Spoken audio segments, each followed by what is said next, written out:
Welcome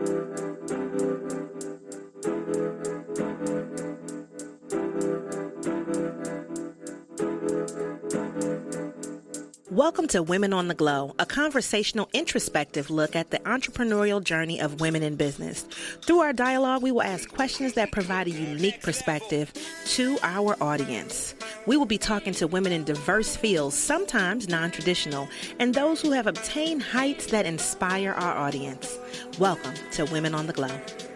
You know, when we start these podcasts, sometimes I want to do, and you got to be old school, you got to be old enough to know this reference. It's your world. No, everybody doesn't know that reference, but it's okay. Because if you do, you think it's funny and then you'll laugh at it. But we're going to jump in today because today we are doing the Woman on the Glow podcast. And we have somebody who's super special here in the Podbiz studios at Real Glow Getters, and I need her to introduce herself. And she's got 3 jobs, which are really businesses, But guess what? When you're a woman on the glow, you just got to glow up. And LeShanda, tell them how you glow up. Give them a little something about yourself. Yes. I am the incomparable LeShanda Miller Davis. Come on. I need to start changing my own intro. Yes, girl. Based upon that. Yes. The incomparable. You give the people what they want. I know, but the incomparable. I can't steal that, but I love that. Okay, so what is the incomparable? What does the incomparable LeShanda do? Oh, yes. Well, since I took my exit from corporate America, I am now the owner of 3 businesses. I own Purely Organic Cleaning Company, which just is a cleaning company. We only use biodegradable plant-based products.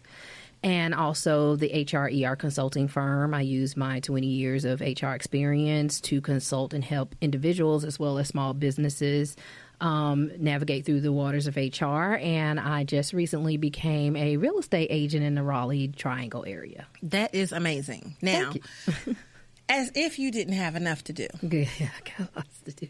The thing that I think is like extra that maybe people don't know, you just got your real estate license when? I went to school and I passed my test on last Monday. Last Monday. Okay. So September 2019. Yes. And you have clients already. Yes, I have 2 clients. It is September 2019. So she passed her exam last Monday, and in 7 days, because today's the 30th, so we're recording on the 30th. I need you to understand how magnificent that is. What kind of magic, prayer, whatever did you put up, sage, you threw out something, what did you do to amass clients in such a short amount of time? I continued to network when I started down the path and going to real estate class. I started to go ahead and network. I went ahead and started to interview with different firms because it wasn't about if I passed my test, it was about when. Oh. So then, yes. So then I started to go ahead and, interview with them as well. So then I had firms who would invite me to different types of lunch and learns or different types of after work social. So then I already started to network. So then once I started last week, Wednesday, I need y'all to understand, if I recorded this so you can see my face looking at her, she said last week, Wednesday. I had people who were already ready for me to start. So I went to Berkshire Hathaway. It's literally across the street from where I live. Mm-hmm. And so I had friends that were already interested in buying, friends that were already interested in selling. And I also picked up like 2 leads this weekend during my open house. Did you hear all of that in 1 week and still running the other 2 businesses? Yeah, still got clean. I had 2 clean jobs last week, and I have a project that I'm working on for a client for HR. Okay, this is the levels. Like every time I bring somebody on, they tell me something amazing, and I'm just like, am I doing enough? You doing too much, man. Know. Yes. I don't know if I'm doing enough the way y'all glowing up on these people. No, you're doing enough. So you had a network. Yes. You put that network to work. Right. And then that's how you were able to amass clients so quickly. Right. But there's somebody out there that's listening to this who says, well, I have a network. Right. maybe your network is not lucrative. Right, because your network determines your net worth. So, you can't have a network that's not able to elevate you. Mm-hmm. So, you can't have, my Uncle Charles, y'all, from down the street. I miss my Uncle Charles, y'all. You got to be a certain age to listen to this podcast right now because you will miss all the references. Oh, I miss Uncle Charles. Yeah, I miss my Uncle Charles. But, Uncle Charles got to stay on the corner. You got to get, you got to elevate. And I also volunteer, and I'm what we call a squad moderator for a group of women in leadership, where we have calls every Wednesday night and we have topics and things like that. And I'm adding to my network through that as well, through Elevate Network for Women. So, it's like different things you can get involved with. Once you get involved with your community, then you'll have different avenues on how you can elevate your network. But, social capital is very real, and people need to understand that the people that you hang around, can open up opportunities. They can introduce you to other people or what have you. And it's got to be someone that you rock with, right? You can't just be hanging with people that are fake or phony, but, someone that you rock with that's true, but that can help you or put you on too. Yeah. And then one of the things that I love about you is all the time I see that you have a speaking engagement. I mean, not to say that it's random, but I'm just like, wasn't you just speaking at something, which I think is a wonderful thing because, I'm one of those people that when I see somebody doing something else, I'm like, well, let me get another speaking engagement. Absolutely. Not that I'm in competition with you because you don't even know that I'm saying that. But right. I'm like, oh, for real? We speaking? Oh, okay. Well, let me find another one, right? But nobody even knows this. This is just me being like, oh, okay, we doing it. Yep. And I love to see other women doing something where it's like that positive thing. So there's somebody that's listening that's like, well, I see you doing it and I want to speak, but they don't even know how to even start doing that. So from what I see thus far, it has been you utilizing the HRER as the platform to be able to speak. And just honestly, when you start to look at it and you start to look at the HR landscape, there's not as many African American women that are in the HR offices. Right. Just like the same thing if you were talking about television and you look at producers. There may not be as many producers behind the camera. Right. And I think that kind of shapes the culture of the companies. Yeah. But if a person's looking to try to get more speaking engagements, because that is one way to glow up, right? How are you able to navigate to be able to get those different speaking engagements? And yours are not even all just in North Carolina. It's different states and things of that nature. Right. I hooked up with some good people. Publicists. Mm-hmm. Publicist is a good way to get you speaking engagements. You don't have to get the most expensive person or whatever, or you can look for women seminars. Look for things that you're interested in, and that's your background. Look on Eventbrite. See if they're looking for speakers or panelists. Mm-hmm. Start out as a panelist or whatever. Whatever your background and your subject matter that you cover. Look for that. Just research on Eventbrite. Go to that particular event and see what it's about. Mm-hmm. And if you like it, you have the option on Eventbrite to follow the individuals who post the event. So you can see more events, and they have a call for speakers. Someone, a photographer, passed me something where it was a lady on Facebook just asking for speakers. Just send your speaker one page or whatever, and you can't really.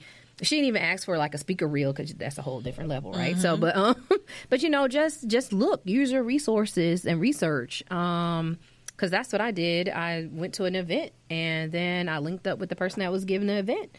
And, I started out on a panel so she can fill me out or what have you. So I'm not the main focus. And, it went from there. But the thing is preparation. Yeah. So when they asked you for that one sheet, was the one sheet already done?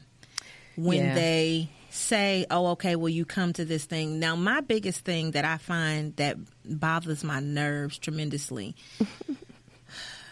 I know sometimes I have to breathe. I have to exhale. Is you see all of the panelists up here and you wait to see about trying to be a speaker sometimes. Right. And the reason I'm saying that is because sometimes people, if it's already 10 panelists on here, not to say that you can't get in where you fit in, because you might be able to. Right. But I think that if you start to look at some of these networks in advance, you would be able to say, well, can I get on, the next one? Can you consider me for such and such? And I've had people send me things like that, but they didn't send anything with it. So I can't, snippet. If I don't know you, then I can't vouch for. Can't say that you could be a good speaker and that you would be the person to fit for the crowd that I'm in. Right. Now, what you do, though, is very informational. Right. You do have a funny twist to it, though, because your personality is not going to let you be dry eyes. That is. But you are here to purely inform people about rules and regulations. Yep. And so that is a separate skill set that everybody doesn't have. Right. And it's something that's necessary. Yeah. So yours is a little different from the person who's like, I just want to tell you why I'm great. Right. Like everybody has one of those stories, but I think the information is an important thing with what you're bringing. Yeah, you have to have something that's going to impact the room. You can't just come in there and say, hey, I'm great because I survived this, that, and the other. Well, when you got to the other side of that, what did you do? Like, are you still, struggling? Or do you have your story? What's your story? People love to relate to a good story. And but the story always has to have a ending, a happy ending. It's just like the books, just like the fairy tales. You can't get up and speak about, how great you are if you don't have anything to back up your greatness. Mm-hmm. Like, what's your credentials and why are you so great? But you know what? I love that. One of the things that I feel like, and this is something that I struggle with because maybe it's a family upbringing. It probably is. Because I was one of those people that was brought up that you don't let your right hand know what your left hand is doing. And we don't brag about money. Right. We tell you we getting money. Right. Because, that is the thing. But we are not the type of people to be like, oh, well, we paid such and such for this. And we got such and such figures and, whatever. Like, we'll be like, look, we closed the deal, but you don't even know how much the deal was. Exactly. And what I see a lot of nowadays, especially when it comes to influencers, and I'm just going to use that word loosely, but is that people are getting on because they're telling you that they got so many figures. That bothers me as well. I saw something and I just deleted it. It was some information and saying, hey, I'm 31 or whatever, and I got my student loan debt down, and I paid all my bills, and I got this credit score. What does that have to do with me? But is it helping me? Right. How is that helping me? And are you telling me how? Or, what is the purpose of these things? Now, there are people that do tell you how. Right. They say that this is something that I did, and, I did that, and so this is how you can do it too. Right. So there are people like that. Yeah. But I think that some people's claim to fame is simply, I made XYZ amount of money. And I'm not saying that that's not an important thing. Right. But your results are not necessarily our results. Exactly. Because everybody knows that the magic and everything that you do is you, right? So, if that person amassed $1 million the certain way, then I can't do it the same way and get it. So, yeah, I was watching, look, I'm scared to admit it, but I was watching, I think it was called From the Pole, Off the Pole. Oh, I've never heard of that. It sounds very interesting. Is this about Santa Claus? Santa Claus and the elves? Yes. Oh, okay. Santa Claus. They were jingling bells? Yeah. And dashing through the snow. I bet they was. But it was someone on there, and they just kept saying, I got $1 million, and I have these 13 clients that got $1 million, so I'm better than you. So, it's like that's not fair. If someone comes to you and they might not be as refined as you are, they don't know what you are, what you know. You can't shoot someone down because you feel like, oh, they're not on my level. But somebody has $1 million idea. Yeah, and absolutely. I think that the other thing that people need to realize is everybody is not necessarily trying to strive to get $1 million. Right.